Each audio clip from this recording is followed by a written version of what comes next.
जय सीताराम। तो आइए मित्रों और श्री रामचरितमानस की शुरुआत करते हैं। जय सीताराम। प्रमुदित पुर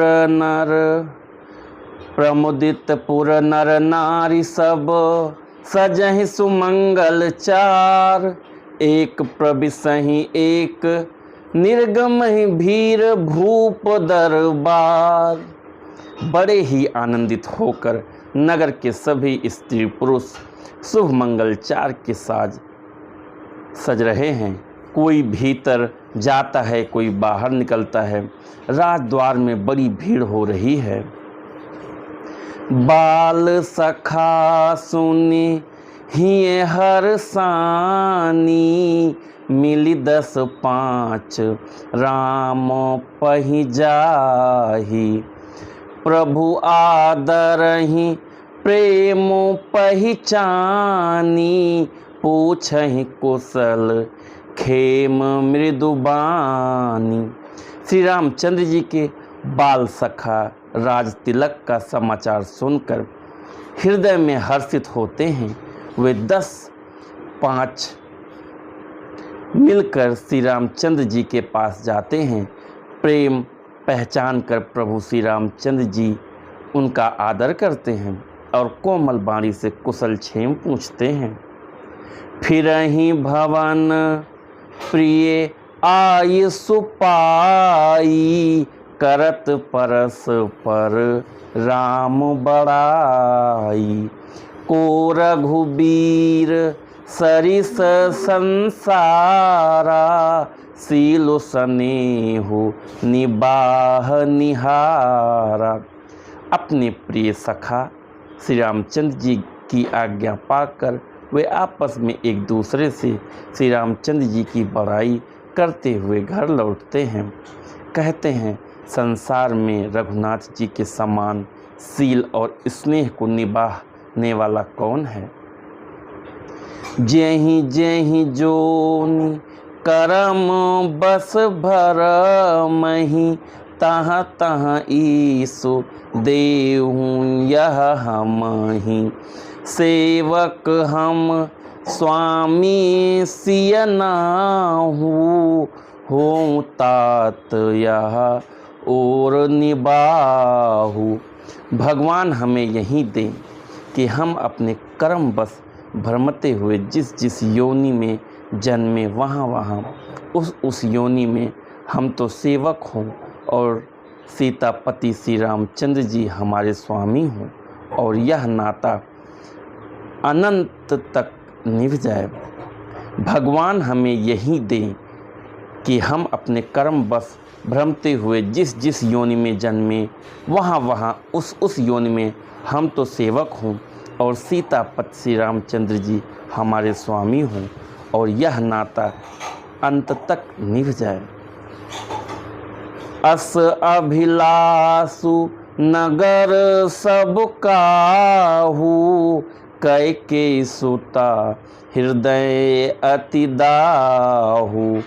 को न कुसंगति पाई न साई। रहई न नीच मते चतुराई। नगर में सबकी ऐसी ही अभिलाषा है, परंतु कैकेयी के हृदय में बड़ी जलन हो रही है। कुसंगत पाकर कौन नष्ट नहीं होता।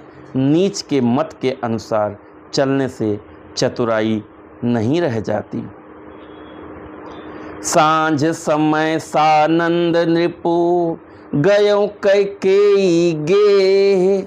गवन निठुरता निकट किए जनुधर देह स्नेह। संध्या के समय राजा दशरथ आनंद के साथ कैकेयी के महल में गए, मानो साक्षात स्नेह ही शरीर धारण कर निष्ठुरता के पास गया हो। जय सीताराम। बोलो पवन सुत हनुमान की जय। बोलो सियावर रामचंद्र की जय। जय जय सीताराम। तो मित्रों, आदमी कोई कितना भी अच्छा हो, कहते हैं कि संगत का बहुत असर होता है। आप किसके संगत में हैं, आप मतलब किसका संग करते हैं, अच्छे आदमी का करते हैं या बुरे आदमी का करते हैं।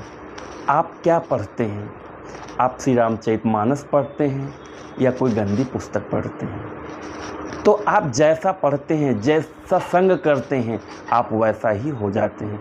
आप देखिए, जैसे ही मंथरा के संग में आई कैकेयी, उसकी बुद्धि फिर गई, उसकी बुद्धि पलट गई। तो वही आज हमारे भी समाज में है। आप बच के चलिए, आप अच्छे लोगों का संग करिए, जैसा संग करेंगे वैसा ही आप बनेंगे। तो मित्रों, उसका सबसे अच्छा तरीका है कि आपको संग करना ही है तो श्री रामचरितमानस के संग करिए। प्रेम करना है तो श्री रामचरितमानस से करिए। हमारे आराध्य रामलला सरकार प्रभु श्री राम जी से करिए, तो आपको अच्छी अच्छी चीज़ें, जानकारियाँ मिलेंगी। अगर आपको परिवार में स्नेह चाहिए, अगर आपको परिवार में संस्कार चाहिए, तो आप श्री रामचरितमानस पढ़िए। मैं इस बात की गारंटी देता हूँ, आप महीने भर पढ़ के देखिए, अपने पूरे परिवार के साथ, पूरे परिवार का माहौल बदल जाएगा। जो विवाद होगा ना, विवाद ख़त्म हो जाएगा। लेकिन किसी एक के पढ़ने से नहीं, सबकी बुद्धि एक सी होनी चाहिए। वो तभी हो सकती है, वो तभी पॉसिबल है जब आप पूरे फैमिली, पूरे परिवार के साथ श्री रामचरितमानस पढ़ते हैं। तो मित्रों, तभी भाई भाई में प्रेम होगा। तभी हम उम्मीद करते हैं ना कि हमारा भाई भरत जैसा हो, हमारा बेटा राम जैसा हो। तो आप तभी उम्मीद कर सकते हैं जब आप राम का चरित्र पढ़ेंगे। तो मित्रों, आज का श्री रामचरितमानस का पाठन आपको कैसा लगा? अच्छा लगा हुआ हो तो आप अपने इस चैनल को लाइक और सब्सक्राइब करें, शेयर करिए। क्या पता आपके इस प्रयास से 2-4 सनातन प्रेमी और जुड़ें। तो मित्रों, इसी के साथ मैं अपनी वाणी को विराम देता हूँ। लेकिन आप लोग ध्यान रखिए, कोशिश करिए कि थोड़ा सा धरती माँ की भी सेवा करिए। आप अगर लगा सकते हैं तो एक पेड़ आप डेली लगाइए और श्री रामचरितमानस की कम से कम 5 चौपाई डेली पढ़िए। जय सीताराम।